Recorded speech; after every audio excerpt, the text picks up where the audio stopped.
वैसे तो हर मुसलमान को तहज्जुद पढ़ने का मामूल सारी ज़िंदगी बनाना चाहिए, लेकिन हम लोग गुनहगार हैं, ख़ताकार हैं, कमज़ोर हैं, 5 वक्त की नमाज़ें ही पाबंदी से नहीं पढ़ पाते हैं, तो तहज्जुद तो बहुत दूर की बात है। लेकिन रमज़ान के महीने में हम और आप तहज्जुद बहुत आसानी से पढ़ सकते हैं, क्योंकि इबादत का शौक़ होता है, माहौल होता है, और हम लोग इबादत करने के लिए बेचैन भी रहते हैं, ज़्यादा से ज़्यादा इबादत करने की कोशिश करते हैं। तो तहज्जुद क्यों मिस करना, क्योंकि फ़र्ज़ नमाज़ों के बाद जो सबसे अफजल नमाज है वो तहज्जुद की नमाज है। तहज्जुद के वक्त में अल्लाह ताला आसमान दुनिया पर आकर ऐलान लगवाता है कोई मुझसे मांगने वाला कि मैं उसको अता करूं, है कोई मुझसे सवाल करने वाला कि मैं उसका सवाल पूरा करूं। तहज्जुद के वक्त में अल्लाह अपने बंदे के सबसे करीब होता है। तो तहज्जुद की नमाज रमज़ान के महीने में ज़रूर पढ़िए।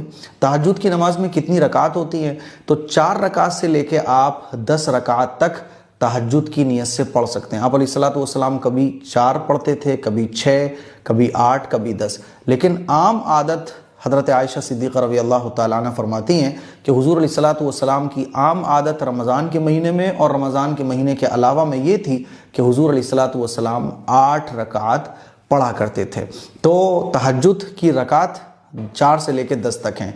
तहज्जुद का वक्त आधी रात के बाद शुरू हो जाता है, और बेहतरीन वक्त तहज्जुद का आखिरी रात का हिस्सा है, यानी सहरी का टाइम जो है ना, ये बेस्ट टाइम है तहज्जुद के लिए।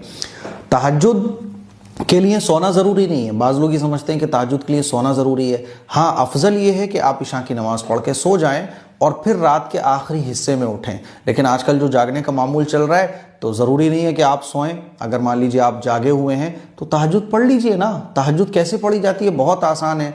आप अगर 4 रकात पढ़ना चाहते हैं, 6 रकात पढ़ना चाहते हैं, वज़ू कीजिए, नियत कर लीजिए ज़बान से। वैसे तो दिल में नियत होती है, ज़बान से नियत करना चाहें तो आप कह सकते हैं कि अल्लाह मैं तहज्जुद की 6 रकात पढ़ने जा रहा हूँ। फिर 2-2 रकात करके आप 6 रकात पढ़िए या 8 रकात पढ़िए, जितनी आपको पढ़नी हो। अल्लाह से दुआ कीजिए, ठीक है। आप सहरी के टाइम उठें, थोड़ी देर पहले उठ जाएं और उठकर चंद रकात तहज्जुद की नियत से पढ़ लें। जो आपको मांगना है वो अल्लाह से मांगिए। तो तहज्जुद की नमाज पढ़ने का ये पूरा तरीका था। मुझे उम्मीद है आपको अच्छे तरीके से समझ आ गया होगा। सहरी में उठें तो थोड़ी सी पहले उठें और तहज्जुद बिल्कुल मिस ना करें। अस्सलाम वालेकुम।